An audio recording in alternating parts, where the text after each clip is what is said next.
ನಮಸ್ತೆ ಎಜಿ ನ್ಯೂಸ್ಗೆ ಸ್ವಾಗತ.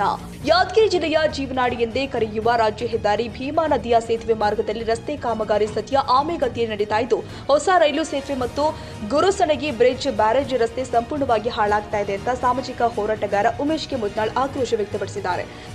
ಸ್ಥಳಕ್ಕೆ ಭೇಟಿ ನೀಡಿ ಪರಿಶೀಲಿಸಿ ಮಾತನಾಡಿದ ಅವರು, ಹಳೆಯ ಸೇತುವೆ ದುರಸ್ತಿಯೇ ಗಂಟಲು ಹಿಡಿದಂತೆ ನಡೆದಿದ್ದು, ಹೊಸ ಸೇತುವೆಯಲ್ಲಂತೂ ರಸ್ತೆ ಮೇಲೆ ರಾಡುಗಳು ತೇಲಿ ಸೇತುವೆ ಬೀಳುವ ಹಂತಕ್ಕೆ ಬಂದು ನಿಂತಿದೆ.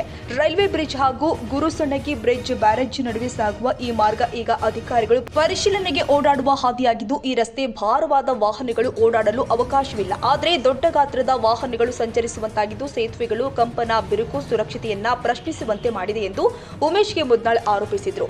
ಇದೇ ರೀತಿ ತಡವಾದರೆ ಗುರುಸಣಗಿ ಬ್ರಿಡ್ಜ್ ಹಾಗೂ ಶಿಥಿಲಗೊಂಡ ರೈಲು ಸೇತುವೆಗಳು ದೊಡ್ಡ ಅಪಾಯಕ್ಕೆ ಗುರಿಯಾಗುವ ಭೀತಿ ಇದೆ ಎಂದು ಮುದ್ನಾಳ್ ಎಚ್ಚರಿಸಿದ್ದಾರೆ.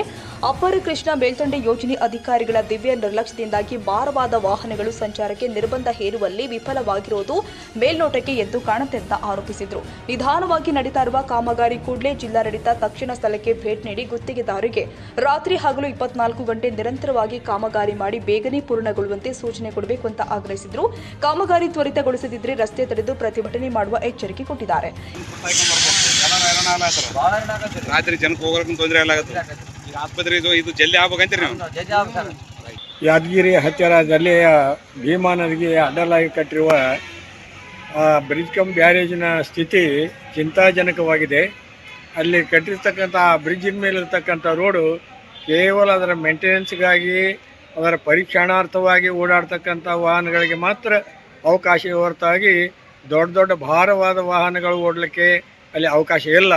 ಆದರೂ ಕೂಡ ಈಗ 60-70 ಟನ್ ಭಾರದ ವಾಹನಗಳು ಓಡಾಡುವುದರಿಂದ ಅದು ಪೂರ ಶಿಥಿಲಾವಸ್ಥೆಗೆ ಬಂದಿದೆ, ತಗ್ಗು ಬಿದ್ದಿವೆ, ರಾಡ್ ಕಾಣ್ತಾ ಇವೆ.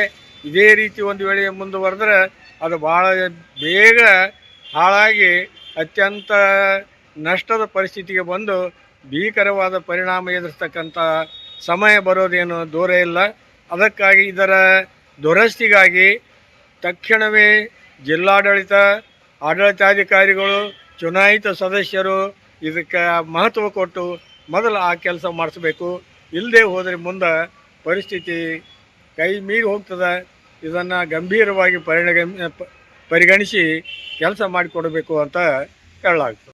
ಯಾದಗಿರಿ ಹಳೆ ಬಸ್ ನಿಲ್ದಾಣದಿಂದ ವಡಗೇರಿಗೆ ಹೋಗ್ತಕ್ಕಂಥ ರಸ್ತೆ ಸಂಪೂರ್ಣ ಹಾಳಾಗಿದ್ದನ್ನು ದುರಸ್ತಿ ಮಾಡ್ತಕ್ಕಂಥ ಕೆಲಸ ಏನದ ಸಂಪೂರ್ಣ ಆಮೆಗತಿಯಲ್ಲಿ ನಡೆದಿರ್ತಕ್ಕಂಥದ್ದು. ಇದು ರಸ್ತೆ ಬಂದಾಗಿರೋದ್ರಿಂದ ಇಲ್ಲಿಂದ ಹೋಗ್ತಕ್ಕಂಥ ಶಾಪೂರು, ಬಿಜಾಪುರ, ಸುರ್ಪುರ ಹೋಗ್ತಕ್ಕಂಥ ಎಲ್ಲ ಗಾಡಿಗಳೇನದ ವಾಯಾ ಯಾವುದು ಡನ್ ಬಾಸ್ಕೋ ಬೈಪಾಸ್ಲಿಂತ ಹಿಡಿದು ರೈಲ್ವೆ ಬ್ರಿಡ್ಜು ಮತ್ತು ಯಾವುದು ಗುರುಸಣಗಿ ಬ್ರಿಡ್ಜಿನ ಮೇಲೆ ಹೋಗ್ತಕ್ಕಂಥ ವ್ಯವಸ್ಥೆ ಆಗ್ಯದ.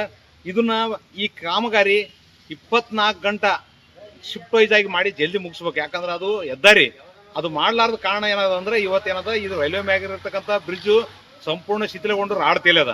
ಮತ್ತೆ ಅಲ್ಲಿ ಎಲ್ಲಿ ಗುರುಸಣಿಗೆ ಮೇಲಿರ್ತಕ್ಕಂಥ ಅದು ಕೂಡ ಡಾಂಬರ್ ಕಿತ್ತಿ ಹೋಗ್ಲಾಗತ್ತದ. ಆ್ಯಕ್ಚುಲಿ ಇವೆಲ್ಲ ಮೇಲ್ಗಿರ್ತಕ್ಕಂಥ 2 ರೈಲ್ವೆ ಮತ್ತು ಗುರುಸಣಿಗೆಯಲ್ಲಿ ಇರ್ತಕ್ಕಂಥ ರಸ್ತೆ ಏನಾವ ಅಂದ್ರೆ ಅದು ಸರ್ವಿಸ್ ರಸ್ತೆ. ಅಲ್ಲಿ ಸ್ಥಳ ಪರಿಶೀಲನೆ ಮಾಡ್ಲಿಕ್ಕೆ ಮಾಡದಂಥ ವ್ಯವಸ್ಥೆ ಅದ ಇರ್ತಕ್ಕಂಥ ರಸ್ತೆಯನ್ನ ಭಾರವಾದ ಗಾಡಿಗಳನ್ನು ಓಡಿಸ್ತಕ್ಕಂಥದ್ದು ಇದು ಎಷ್ಟರ ಮಟ್ಟಿಗೆ ಸಮಂಜಸ. ಇದಕ್ಕೆಲ್ಲ ನೇರ ಕೃಷ್ಣ ಮೇಲ್ದಂಡೆ ಯೋಜನೆಯ ಅಧಿಕಾರಿಗಳ ದಿವ್ಯ ನಿರ್ಲಕ್ಷ್ಯ, ಜಿಲ್ಲಾಡಳಿತ ದಿವ್ಯ ನಿರ್ಲಕ್ಷ್ಯನ ಕಾರಣ ತಕ್ಷಣ ಜಿಲ್ಲಾಧಿಕಾರಿ ಸ್ಥಳಕ್ಕೆ ಭೇಟಿ ನೀಡಿ ಇದು ಪರಿಶೀಲಿಸಿ ತಕ್ಷಣ ಅದಕ್ಕೆ ಕ್ರಮ ಕೈಗೊಳ್ಳತಕ್ಕಂಥ ಕೆಲಸ ಮಾಡಬೇಕು. ಇಲ್ಲದ್ರೆ ರಸ್ತೆ ಬಂದ್ ಮಾಡಿ ಪ್ರತಿಭಟನೆ ಮಾಡಬೇಕಾಗ್ತಕ್ಕಂಥದ್ದು ಇದೇ ಸಂದರ್ಭದಲ್ಲಿ ಎಚ್ಚರಿಕೆ ನೀಡ್ತೇನೆ. ಈ ಸಂದರ್ಭದಲ್ಲಿ ನಾಗರೆಡ್ಡಿ ಗೌಡ, ಹತ್ತಿಕುಣಿ, ದೇವಣ್ಣಗೌಡ ಪಾಟೀಲ್, ಮಲ್ಲಬಾದಿ, ಮಹಂತಪ್ಪ ಜಾಗಟಿ, ತೋರಣಹಳ್ಳಿ, ಈರಣ್ಣಗೌಡ, ಪೊಲೀಸ್ ಪಾಟೀಲ್ ಅಲ್ಲಳ್ಳಿ ಉಪಸ್ಥಿತರಿದ್ದರು. ಕನ್ನಡಿಗರ ಮೆಚ್ಚಿನ ನಿಮ್ಮ ಎಜೆ 24/7 ನ್ಯೂಸ್ ಕನ್ನಡ ವಾಹಿನಿ ಇದೀಗ ಟಿವಿಯಲ್ಲಿ ಲಭ್ಯ. ವೇಳೆ ನೋಟಿಸ್ ಕೊಟ್ಟಿದ್ರೆ ವಾಪಸ್ ತಗೋತೀವಿ. ಇವತ್ತು ವಕ್ಫ್ ಪ್ರಾಪರ್ಟಿ ಅಂತೇಳಿ ಬರ್ತದೆ ಅಂತ ಹೇಳಿದ್ರೆ ರೈತರ ಬೀದಿಗೆ ಬದಲು ಏನ್ ಮಾಡ್ಬೇಕಾಗತ್ತೆ? ಯಾರು ವೋಟ್ ಹಾಕಲಿಲ್ಲ ಅಂದ್ರೆ ಗ್ಯಾರಂಟಿನೆಲ್ಲ ಸ್ಟಾಪ್ ಮಾಡ್ಬಿಡ್ತೀವಿ.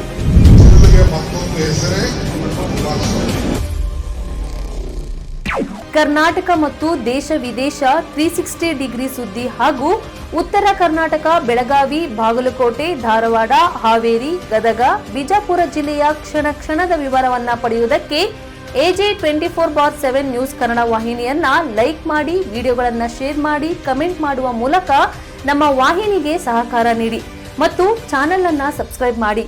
ಧನ್ಯವಾದಗಳು.